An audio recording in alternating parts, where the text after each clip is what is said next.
For thousands of years, obesity and type 2 diabetes weren't a problem. And then something changed. Over 88% of American adults are considered metabolically unhealthy, and we have a type 2 diabetes epidemic. The good news is there's something you can do about it, and it's completely natural. I'm going to show you what that something is, and I'm going to show you some examples of what it's done for people. Do it completely for free. You don't have to pay anybody anything, except for, I suppose, your local grocer. In full disclosure, there are some supplements that make this much easier. And so for people that are interested, I'll give you information on those as well. In 2013, at the University of Toronto, a doctor, Dr. Jason Fung, took a bunch of type 2 diabetics into his clinic.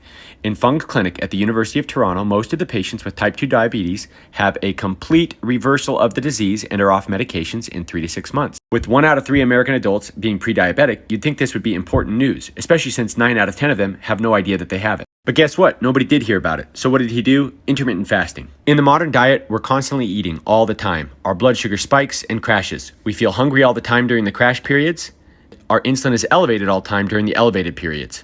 When our insulin remains elevated throughout the day with the modern diet, our cells are bathed in insulin and they become insulin resistant. For thousands of years before we were eating all the time, we were fasting and feeding. When you're fasting, you're not starving. You're just switching fuel sources. You're burning fat for fuel, and our bodies feel great when they're burning fat. The hard part is that snacking is the enemy, and most of us are snackers. But there is a way to make this much easier, and I'll explain that. Simply stop snacking and try to fast for as long as you can each day. You'll be burning your fat for fuel. If you have a health condition like hypoglycemia, then you should consult with your doctor. For me, fasting is really hard because I like to snack, so I drink this. I've done videos about this, it's amazing stuff, and it makes it so I don't snack. When it comes to feeding, it's important to be enjoying the food that you like. Otherwise, you'll feel deprived and you won't be able to maintain it long term. It's equally important to avoid those glucose and insulin spikes I just showed.